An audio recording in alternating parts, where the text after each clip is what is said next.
कौन ब्रह्मा का पिता है, कौन विष्णु की माँ, शंकर का दादा कौन है, हमको दे बता।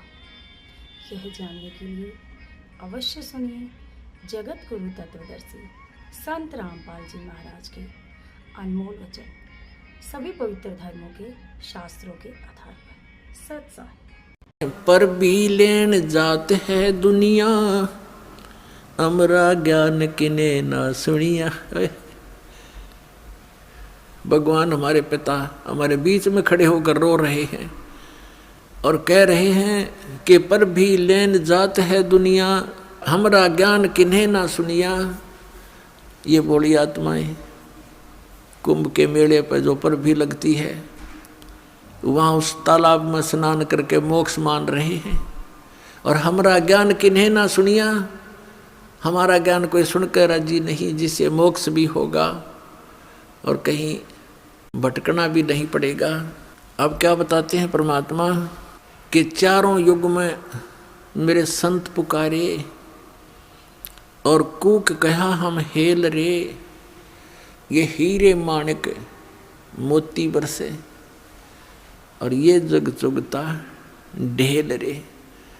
कहती हैं अनजानपने में हमारे तत्व ज्ञान को स्वीकार ना करके इस आन उपासना रूपी शास्त्र विधि त्याग का मनमाना आचरण करके ये डले ढोरे हैं। श्रीमद् भगवद गीता अध्याय नंबर 16 के श्लोक नंबर 23 और 24 में स्पष्ट किया है कि शास्त्र विधि को त्याग कर मनमाना आचरण करते हैं जो व्यक्ति, उनको न तो सुख होता है, न उनकी कोई परम गति होती है और न ही उनको कोई सिद्धि प्राप्त होती है, अर्थात यूजलेस से। तो भक्ति तीन वस्तुओं को प्राप्त करने के लिए करते हैं, सुख हो, परम गति हो, हमें कुछ सिद्धि प्राप्त हो। सिद्धि के साथ ही हम सतलोक जा सकते हैं, लेकिन हम सिद्धि का दुरुपयोग यहाँ करने लग गए। ये साधु संत जो पहले जो महात्मा प्रसिद्ध हो गए, वो परमात्मा की भक्ति करके अपने टायर में हवा भर लेते थे और फिर अपने टायर से दूसरों में हवा भरने लग जाते। आप भी खाली और उनका काम चलना ना, उसको थोड़ी बहुत हवाते हैं। तो इस प्रकार वो सिद्धि दिखा दिखा कर उस सिद्धि को यही नाश कर जाते थे, अपनी भक्ति को। अब परमात्मा के इन मंत्रों में जो आपको दिए जाते हैं, इसमें कहते हैं 24 सिद्धि आ जाएंगे आपके अंदर, 24 सिद्धि। लेकिन इनका दुरुपयोग आपने कर लिया, आप यहाँ तो प्रभुता पा जाओगे पर भगवान आपसे रुष्ट हो जाएगा, आप यहीं रह जाओगे। शब्द महल में सिद्ध 24, हंस बिछोड़े विश्व बीसा। हमारे इस शब्द में यानी मंत्र में जो हम साधना देते हैं, इसमें 24 सिद्धियाँ आ जाएंगी आपको, लेकिन ये आपको भगवान से दूर कर देंगी। प्रभुता की भूख आप में हो जाएगी।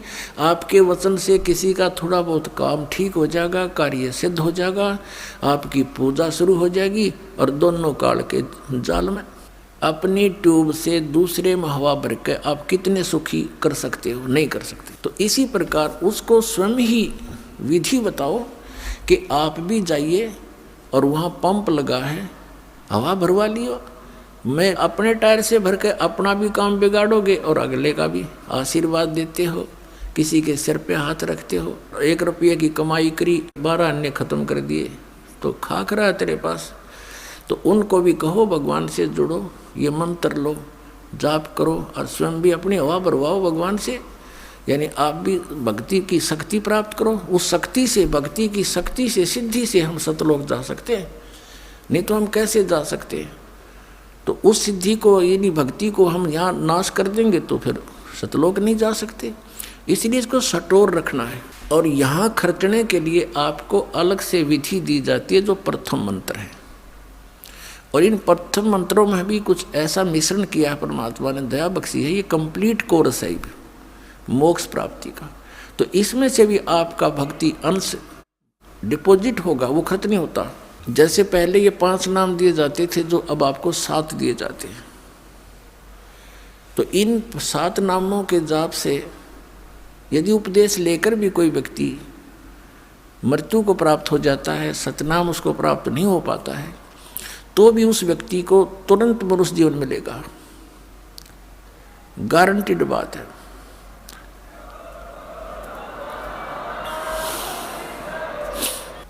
और फिर मनुष्य जीवन मिलेगा तो वो फिर कहाँ जन्म होगा? भक्त के घर पे है, और 10 महीने में माँ की गोदी में यहीं आ लेगा, और फिर स्टार्ट से ही हो जाएगी भक्ति, प्रारंभ पार हो जाएगा। और पहले केवल 5 नाम दिए जाते थे, बीच के 5 नाम, ये निरंकार ओंकार ये नहीं, ये 3 नाम ये भी नहीं, अकाल मूर्त शब्द स्वरूपी राम सतपुरुष ये भी नहीं, यूजलेस है, ये बनावटी बातें सारी, कृत्रिम है ये सारे। वो 5 नाम जो आपको दिए जाते हैं ये 5 नाम थे। फिर काल के दूतों ने कबीर पंथ में भी ये नाश कर दिए, इस भय से कि लोग ये कहेंगे तुम बात करते हो सतपुरुष की और नाम देते हो देवताओं के, मंत्र बताते देवताओं के। अब वहाँ काल ने उनकी बुद्धि सलप कर दी, वो मंत्र त्याग और ही बकवाद के मंत्र शुरू कर दिए, अजर नाम, अमर नाम, पातल्य सब सिंधु नाम, यही तो हंस का काम, इस तरह के मंत्र शुरू कर दिए अपनी चतुरता दिखा करके। तो इस मंत्र के अंदर जो 7 मंत्रों में 2 मंत्र हैं, ये धनी के मंत्र हैं, सतपुरुष के। ये आपकी कमाई जबरदस्त बनती है इनसे भी, और ये कमाई आपको पुनर्जन्म दिला देती है, क्योंकि यहाँ नाम लेने के बाद लाभ से वंचित वही व्यक्ति रह सकता जिसको इस कबीर परमेश्वर पर विश्वास नहीं होगा। नाम भी ले लेता है क्योंकि वो दुखी है और किसी कष्ट में है, लेकिन यहाँ से जाने के बाद भ्रमित करने वाले आपको हजारों मिलेंगे, तो अवश्य आपके मन में कुछ ना कुछ हीन भावना आ जाती है, अविश्वास बन जाता है। और काल यही चाहता है कि इस प्राणी का विश्वास दृढ़ ना हो उस कबीर भगवान पे। अगर उसके ऊपर पूरा विश्वास जुड़ा रहा तो फिर परमात्मा आपसे दूर नहीं। परमात्मा कहते हैं कबीर साहब जी कि कह कबीर सुनो भी साधो, मैं तो हूँ विश्वास में, मेरे पे विश्वास करोगे कबीर इज गॉड तो डोंट वरी, चिंता मत करो। और तुम ये सोचोगे कबीर तो दुल्हा था, दानक था, यही बात बिगड़ रही है आपकी। वो तो समृद्ध शक्ति थे, अनंत कोट ब्रह्मांड के रचनहार थे, चारों वेद गवाही देते हैं, आंखों देखा वो उस परमात्मा के प्यारे संत गवाही देते हैं, कबीर इज गॉड। और पुण्यात्माओं, जिस कारण से पहले ये 2 मंत्र नहीं दिए जाते थे, क्योंकि इनसे मनुष्य जीवन भी अगर तुरंत मिल जाता तो आगे भक्ति मार्ग नहीं था और ना ही बताना था। तो इसलिए उनको बैटरी चार्ज कर दी गई, संस्कार उस फिर आगे मनुष्य जीवन उनसे समय पर ही मिलने थे, वो मिलते रहे, कभी पशु जोनी भूग गए, कभी फिर मनुष्य जीवन मिल गए। और कुछ एक पुण्यात्माओं ने जिनने अच्छी भक्ति कर ली उन 5 नामों की, तो मनुष्य जीवन अभी तक उनको प्राप्त होते हुए आ रहे, और वही प्राणी भटक रहे हैं इधर उधर। इन संतों के वही फंस गए जो पहले कबीर भगवान के साथ रहा करते थे, उनके द्वारा चार्ज थे। आज उनके पिछले पुण्य खूब हैं, अच्छी उनकी पोस्ट भी है, उनके घर धन भी है, संतान भी है, लेकिन भगवान की पैदल चाह भी है। उस इच्छा अनुसार वो फंस गए नकलियाँ के, और 20-20 साल हो गया। अब उनको पता चलता, रो रहे हैं हमने 30 साल बर्बाद कर दिए, हमने 20 वर्ष खो दिए, क्योंकि ज्ञान आधार से निर्णय होता है। अब उनका जो पूर्व जन्म की पुण्य थे वो नष्ट हुए, अब आपदाओं का दौर शुरू हो गया, वहाँ कोई समाधान हो नहीं रहा, फिर भटकने लगे इधर उधर, कोई मंदिर में, कोई कहीं पर, कोई किसी स्थान पर, कोई पत्थरों में, कोई कहीं पहाड़ों पर, कि भी फिर अन्य नकली संतों के पास गए, सब एक जैसे पाए। अंत में ये प्राणी नास्तिक हो जाता है, और काल यही चाहता है कि ये भगवान से दूर हट जा, बस फिर ये निश्चिंत हो जाता है। जैसे महात्मा बुद्ध को भेजा, उस पुण्यात्मा को स्वयं नहीं पता था कि तू क्या करने जा रहा है। उसके पूर्व जन्म की कमाई के अनुसार उसके अंदर बहुत सी वचन शक्ति थी, लोगों पर प्रभाव पड़ता था, लाखों की संख्या में उनके अनुयायी बन गए। उनके द्वारा बताएगी वे ऑफ वर्शिप से, पूजा की विधि से किसी को परमात्मा का आध्यात्मिक लाभ प्राप्त नहीं हुआ। तो आध्यात्मिक लाभ प्राप्त न होने से फिर वो नास्तिक हो गए, भगवान है ही नहीं कहीं। जैसे पूरा चीन नास्तिक हो गया, पूरा रूस नास्तिक हो गया, तो ऐसे इन काल के भेजे हुए दूतों के कारण ये सारी बात बिगड़ गई। और काल यही चाहता है कि सब नास्तिक हो जा, भगवान की इच्छा ही छोड़ दें। अभी यही दशा राधा स्वामी और धन धन सदगुरु सच्चा सौदा सिरसार जगमालवाड़ी, दिल्ली के ठाकुर जी, ये जय गुरुदेव के दनौद वाला जो ताराचंद, ये सब एक कुएं के पानी हैं। ऐसे ही आसाराम और ये सुधांशु जी, ये सब नकली नाम देते हैं, काल के दूत हैं ये। और ये सतपाल जी महाराज हंसा देश वाले जो बाल योगेश्वर को अमेरिका तो मूर्ख बना रहा, ये सब काल के दूत हैं, इनको कख नहीं पता। ये ढोल के डंके बदास कहता है, और ये बोलते नहीं, उतर दें जनता को, बर्बाद किए बैठी है।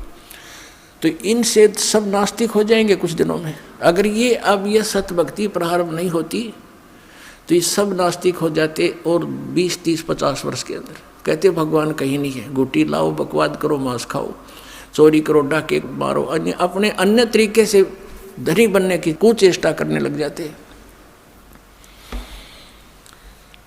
और ये काल भगवान यही चाहता है कि ये किसी प्रकार उस मालिक से दूर हो जाए। अब दयालु है परमात्मा, कैसी दया बख्शते हैं। पीछे लग गया जाऊं था मैं लोक वेद के साथ, रस्ते में सतगुरु मिले, दीपक दे दिया हाथ। चारों युग में संत पुकारे, कूक कहा हम हेल रे, हीरे माणिक मोती बरसे, ये जग चुगता ढेल रे। एक पुन्नी एक पापी आया, एक है सोम दलेल रे, गरीब दास हरि नाम बिना, ये सब ही जम की जेल रे। अपने आत्मा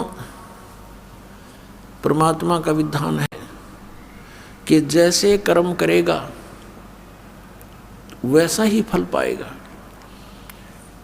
और ये विधान है उस प्राणी के लिए जो सत भक्ति नहीं करता। कबीर परमेश्वर की यानी परम अक्षर ब्रह्म की भक्ति नहीं करता, परम पूज्य कबीर भगवान की पूजा नहीं करता, परम संत से लेकर इन नकली कबीर पंथियों से लेकर नाम भक्ति करना भी व्यर्थ है, क्योंकि इनके पास वो सतनाम और आदि नाम नहीं है, इनके पास कंप्लीट कोर्स नहीं है, सत भक्ति मार्ग नहीं है। इसलिए परमेश्वर ने कहा था, धर्मदास तो 1,00,000 दुहाई, ये मूल ज्ञान अभी कई बार न जाई। मूल ज्ञान बाहर जो पढ़ी, बिचली पीढ़ी हंसनी तरही। इस मूल ज्ञान को जो ये दास अब आपको बता रहा है, इस मूल ज्ञान को तब तक छुपाई जब लग ये 12 पंथ ना मिट जाए। अपने आत्माओं जितने भी ये पंथ काल के द्वारा चलाए गए हैं, इस दास के अतिरिक्त ये सभी काल प्रेरित हैं। अपने ही सदग्रंथों को ना समझकर काल के द्वारा भेजे गए दूतों के कारण ये भ्रमित हैं। शिव पुराण में एक प्रसंग आता है, एक बार देवताओं का और राक्षसों का युद्ध हो गया। राक्षसों से देवता पराजित होकर के भाग गए, फिर समुद्र के किनारे छुपकर जाकर कहीं दूरी पर फिर भक्ति करने लगे, यानी विष्णु जी की उपासना की। तो वहाँ क्या हुआ कि काल विष्णु रूप में आकर प्रकट हो गया। ये ऐसी लीला करता है, भ्रमित रखता है, अपना वास्तविक रूप में किसी के सामने नहीं आता। विष्णु जी की पूजा करने लगे, विष्णु रूप धारण करके ये स्वयं आ गया और कहा कि बोलो तुम क्या चाहते हो। उन्होंने अपना दुख बताया कि हम राक्षसों से पराजित हो गए और हम बहुत कष्ट में रहते हैं, हमारा कुछ समाधान करो प्रभु। तो उस काल ने विष्णु रूप में कहा कि वो सत भक्ति करते हैं, वो वेदों अनुसार साधना करते हैं, और तुम वेदों अनुसार साधना भी करते हो, लेकिन तुम्हारे अनुयायी गणे हैं, उनको तुम आशीर्वाद दे दे के अपनी बैटरी डिस्चार्ज साथ करते रहते हो, और उनके राक्षसों के सीमित हैं, वो इतना वेस्ट नहीं कर पाते हैं। इसलिए सत भक्ति करने से शास्त्रों को अनुसार, जो वेदों अनुसार ब्रह्म क्षत्र की जो साधना है, उनकी वही शास्त्र अनुकूल है। ओम नाम का जाप और हठ योग करना, ये ब्रह्म तक की साधना है, काल तक की साधना, सरपुरुष की साधना, जन्म मृत्यु का विधान है इसके अंदर। बस इतना ही है कि यह कर्म ही प्राप्त होगा, पूर्ण मोक्ष नहीं हो सकता इस मंत्र से। तो उस काल ने क्या कहा कि मैं तुम्हारी मदद करूंगा और मैं एक दूत भेजूंगा उन राक्षसों में, बड़ा विद्वान बना के, और उनकी वेदों अनुसार साधना को छुड़वा दूंगा, और फिर तुम युद्ध करना, वो हार जाएंगे। तो ऐसा ही किया उसने, अपनी शक्ति से एक माया मोह नाम का एक व्यक्ति बना दिया, उसका नाम धर दिया माया मोह, और उसको शक्ति दे दी और थोड़ी सी बोलन की शैली बढ़िया दे दी। भक्ति युक्त प्राणी होते हैं जो भेजता है अपने कार्य सिद्धि के लिए। पूर्वजन्म की भक्ति होती है, वर्तमान में उनकी सिद्धि भक्ति होती नहीं, अन्य उससे प्रभावित अवश्य हो जाते हैं। उनकी बोलने की शैली ऐसी होती है जैसे महर्षि दयानंद था, युगकाल का भेजा दूत था, पिछले पुण्यकर्मी प्राणी था, आगे नकली संत मिले, स्वयं बनकर स्वयं महर्षि और दुनिया में बर्बाद करके चला गया। ऐसे ही ये था, यो माया मोह भेज दिया और वो पहुंचा उन राक्षसों के अंदर।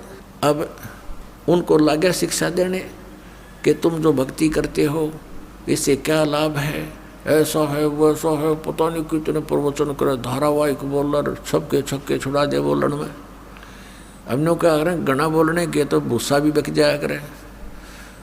तो कहने का भाव ये है कि उन सभी ने उस चतुर व्यक्ति, उस काल के दूत की बातों को मान लिया, अपने वेदों अनुसार सत साधना जो करते थे उसको त्याग दिया, और फिर वो डले ढूंढ लग गए जो वो मूर्ख बना गया और नकली। और फिर जब उनको पता चला देवताओं को, तो उन्होंने उनसे युद्ध कर दिया, तो राक्षस हार गए, देवता विजयी हुए। तो आज आपकी वो सतिथि होगी। इस काल ने कहा था, सतयुग में वचन हुए थे परमात्मा से, जो प्रथम बार मालिक आए थे सतयुग में, तो उसने कहा था भगवान 3 युगों में जीव ना ले जाना, चौथा युग कलयुग आओ जब आप कितने ही प्राणी ले जाइए, ये मुझ पर रहम कर दो। तो ऐसा परमात्मा ने तथास्तु कर दिया था, चल भाई ऐसा मैंने मान लिया।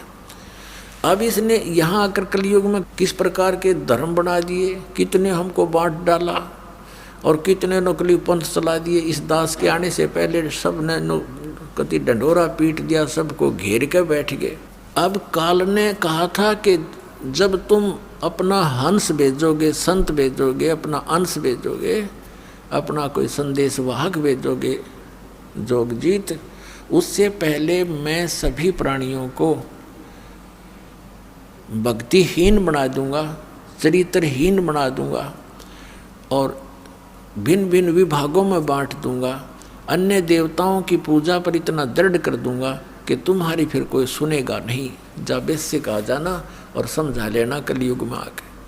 तो परमात्मा ने कहा था ठीक है भाई, और इसने ये भी कहा था काल ने कि भगवान आप जबरदस्ती ना करना, बलपूर्वक ना ले जाना किसी को, आप अपना ज्ञान देना, आपका ज्ञान माने आपके, मेरा ज्ञान माने मेरा, वो मेरे ही जाल में रहे, उनके साथ जबरदस्ती ना करना।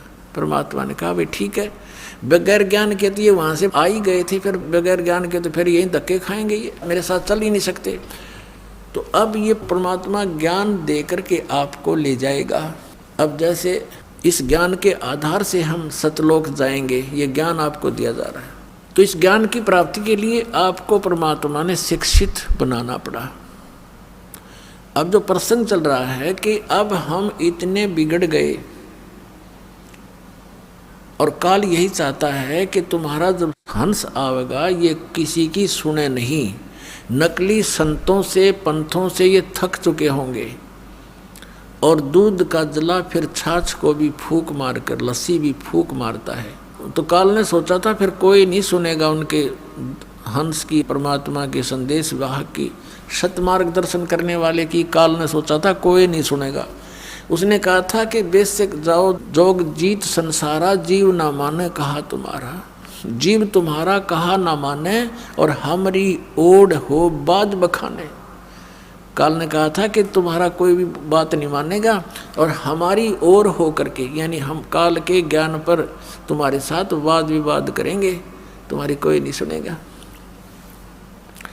तब परमात्मा ने कहा था कि धर्मदास जी से बता रहे थे कि कहा था प्रभु फिर कैसे बात बनेगी दाता।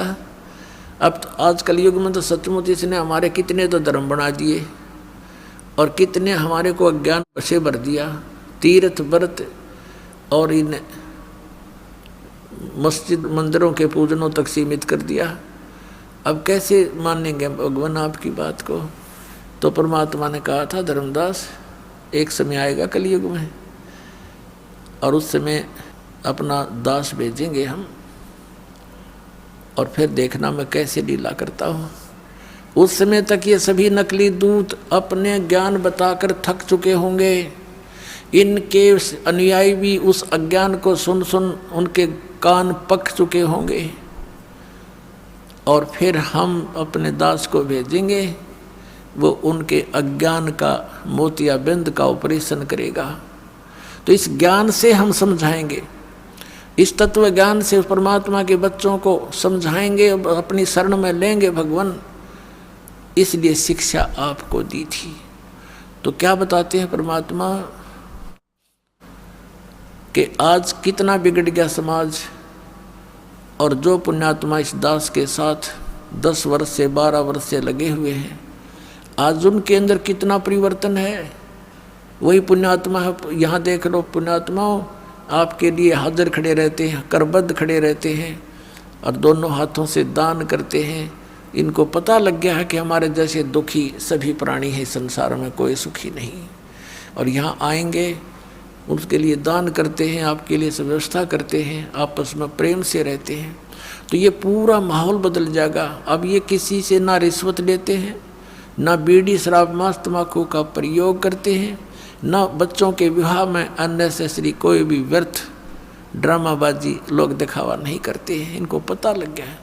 तो इसी प्रकार ये धीरे धीरे ज्ञान, जैसे अज्ञान बढ़ा है, ज्ञान भी ऐसे ही वृद्धि होएगी, गारंटीड होएगी। भगवान ने बोल रखा है, कह रखा है। तो परमात्मा ने कहा था कि जब कलयुग बीतेगा 5500 पाचा, कि क्या कहा था परमात्मा ने कि कलयुग के अंदर एक ऐसा समय आएगा जब हम अपना दास भेजेंगे या स्वयं जाएंगे। धर्मदास कह रहा था कि भगवान अब आप स्वयं आए हुए हो, और अब भी ये कोई नहीं मान रहा दाता, फिर तो और घोर कलयुग हो जाएगा। अब तो बहुत अच्छी आत्माएं हैं, भगवान से डरने वाले भी हैं। आप बता रहे उस समय तो बहुत नास्तिक होने के कगार पर होंगे, आप कैसे समझा पाओगे मालिक?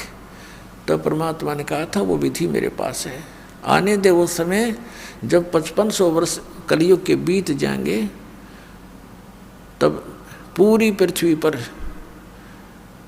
मेरी ही ज्ञान की चर्चा होगी और मेरी शरण में सारे आओगे और मैं ही भगवान होगा और एक ही ज्ञान होगा। सब मेरे बच्चे मुझे पहचानेंगे और सतलोक जाएंगे बेटा, अरबों की संख्या में ले जाऊंगा, तो विश्वास रख। तो उस समय धर्मदास का विश्वास नहीं हो रहा था कि भगवान ये कैसे संभव हो सकेगा। आज आप स्वयं विद्यमान हो, उस समय ऐसा जुल्म होगा कि शराबी कवाबी सब बना देगा, ये काल इसकी तनीति है, उस समय तो और करड़ा हो जाएगा। तो भगवान ने कहा था कि जब तक वो समय नहीं आता तब तक ये मेरा वचन भाई हो नहीं साचा। निराधार दिखाई देंगी मेरी बातें, लेकिन जब वो समय आएगा सबको ठीक कर दूंगा। धर्मदास विश्वास रख। ये शिक्षा इसीलिए दी गई है पुण्यात्माओं कि आप ये अपने परमात्मा को पहचान लो, और पहचान रहे हो, छोड़ छोड़ कर नकलियों को भाग रहे हो। कबीर साहब कहते हैं कि डूबे थे पर उबरे गुरु की लहर चमक, गुरु के ज्ञान चमक, और भेरा देखा जर्जरा उतर चले फड़क। है जैसे पहले बेड़ा हुआ करता, बेड़ा क्या होता, नौका तो बाद में चली है, पहले ऐसा दिमाग था लोगों में, क्योंकि काल ने बुद्धि तो छोड़े नहीं रखी। दरिया पार करने के लिए एक बेड़ा बनाया करते, लंबा चौड़ा सूखे लकड़ों का या फूस फास सा रख कर ऊँचा सा, जो पानी तक ना पहुँचे, नीचे वैसे बांस बूंस से लगा कर, और उसको वो आधा पानी में डूबा रहता, आधा थोड़ा बहुत ऊपर सूखा। तो कहते हैं उस बेड़े में बैठे जा रहे थे दरिया पार होने के उद्देश्य थे, और साथ में आ गया नया बेड़ा बहुत सुरक्षित। तो उसको कहा किसी ने कि ये तो डूबेगा, तुम डूबोगे, ये सारा कंडम हुआ पड़ा तुम्हारा बेड़ा, ये पार नहीं कर सकेगा तुम्हें, इसमें आ जाओ, देखो ये बिल्कुल ठीक है। कहते हैं जब देखा, दोनों को तुलना किया कि सचमुच ही तो आधा कंडम हुआ पड़ा है, डूबने वाला है और सामने वाला ठीक है, तो कहते हैं उतर चले फड़क, तुरंत बेड़ा बदल लिया, एकदम छलांग मार के जैसे फड़क जो जंप लगा जाते हैं भयभीत सा होकर के। तो परमात्मा ने कहा था कि उस समय इस ज्ञान से और उस अज्ञान की तुलना करके मेरे बच्चे मेरे वाले ज्ञान को ऐसे ग्रहण करेंगे जैसे उतर चले फड़क न दौड़ के भागे होंगे, कोई ना मरे नकलियों के पास। तो उस समय की इंतजार है धर्मदास मुझे, पूरे विश्व में मेरा ही ज्ञान होगा, मेरा ही गुणगान होगा और पूरी पृथ्वी पर एक बार फिर से सतयुग जैसा माहौल होगा। अब सतयुग में क्या होता था, सब संतुष्ट होते थे, ना कोई बड़ी बड़ी कोठियाँ बनाते थे, झोपड़ियाँ डाल कर टाइम पास करते थे, सुंदर फल आहार अच्छा आहार करते थे, अच्छा विचार रखते थे, सभी भक्ति किया करते थे। जब तक हम भक्ति पर दृढ़ होकर नहीं लगेंगे हमारे विकार समाप्त नहीं होते हैं। कोई न कोई बकवाद मन में लगी ही रहती है, कभी कोठी बनाने की, कभी कुछ और लड़की ब्याह की तो लड़का ब्याह का, यानी विवाह तो करना ही है लेकिन जो हमने रीतियाँ बना रखी हैं वो लड़का जवान होता जाता है, लड़की जवान होती जाती है, पिता और माता के छाती पर बोझ बनता चला जाता है, क्योंकि हमने ये दहेज ले और दे के हमने अपने ऊपर वजन धर लिया। अब ये वजन समाप्त करेंगे, बच्चों का विवाह ऐसे प्यार से करेंगे जैसे सिंपल वे से कति, क्योंकि संस्कार भगवान ने जोड़ रखे हैं। जिस लड़के लड़की का जहाँ संयोग है वहीं होगा, चाहे सर पटक लो कोई, उसमें कोई परिवर्तन नहीं हो सकता।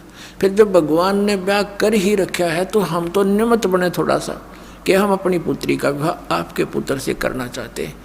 खाना खिलाओ थोड़ा सिंपल सा और बच्ची को पढ़ाई कर दो, ड्रामाबाजी फलान दकड़। और जब भगवान ने उसकी किस्मत में लिख दिया और फिर इधर से नाम प्राप्त हो गया तो भगवान नई किस्मत लिखेगा अपनी बेटी की।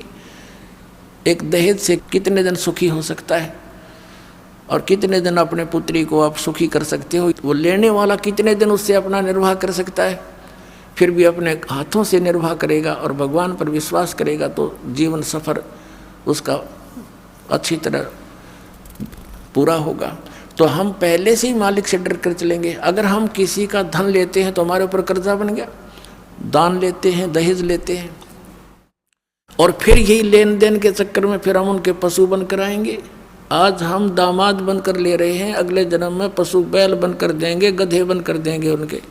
बता क्यों शर्म दर्द करे। तो बिना ज्ञान के कहते जैसे कर का जहर का रंग होरी हो, कहो कौन तिस खावे राम रंग होरी हो। जब आपको ज्ञान होगा कि तो विष है, इस विष को कैसे खाएं। अब विष पड़ा हो कहीं पर, एक कण भी पड़ा हो और आपको पता है ये विष है, आप लगा के दिखाना, जीभ के फेंक देगे नू और हाथ भी धो खाओगे और इसी जगह डालोगे कहीं और का हाथ ना लग जाए और भी ना मर जाए।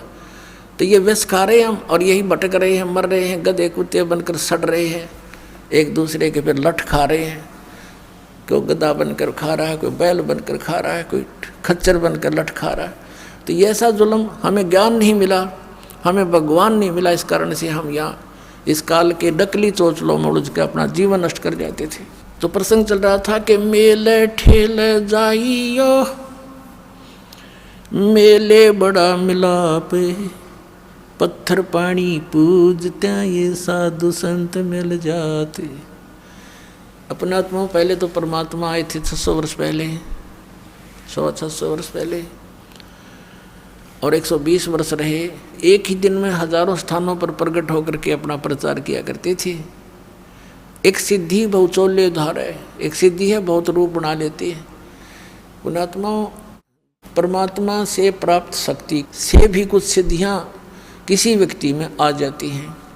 जैसे हम सुना करते थे कि एक महात्मा ने वहाँ कहीं आश्रम बना रखा था, झोपड़ी में रहता था। क्या बताते थे कि उस महात्मा को कुछ देखा कि एक दिन वो उस घर में वहाँ भी थे, उस गांव में भी इस टाइम थे जहाँ जाना असंभव था। दूसरा तीसरा बताता था कि मैंने वहाँ भी देखे थे ये महात्मा उस दिन इस समय वहाँ पर थे, हमारे यहाँ जो वो इकट्ठे होते थे। तो कहने का भाव ये है कि परमात्मा से प्राप्त हल्दी की गांठ से भी कोई पंसारी बन जाता है और परमात्मा में तो असंख्य सिद्धियाँ हैं ऐसी ऐसी। तो उस परमात्मा ने ऐसे किया और अब ये टेलीविज़न दे दिया, अब इसके कारण से अपने बच्चों को समझा रहे हैं। अब दूसरा क्या बताया कि मेले ठेले जाइयो मेले बड़ा मिलाप और पत्थर पानी पूज चा कोई साधु संत मिल जाते। अब कहते हैं जैसे इन धार्मिक मेलों पर श्रद्धालु ही जाया करते हैं मोक्ष प्राप्ति या कोई धन लाभ के लिए, कोई संकट निवारण के लिए, दुखी भी जाते हैं। तो साधु संत मिलते रहे, हमें वो तत्व ज्ञान ना था जिस कारण से उन महापुरुषों से भी हम दूर हो गए। अज्ञानता के कारण, अनजानपने में काल के दूतों ने हमें भ्रमित कर दिया। अब परमात्मा ने ऐसी कृपा बख्शी है कि आपको शिक्षा दी, अक्षर ज्ञान करा दिया और अब एक ऐसी जड़ी बनवा दी इस दास के द्वारा, इस सारे आध्यात्मिक ज्ञान को सुलझा के एक कैप्सूल बना दिया, ज्ञान गंगा। संत रामपाल जी महाराज से जुड़े रहने के लिए God is one, Kabir is God channel को सब्सक्राइब करें। सत साहिब, सत साहिब।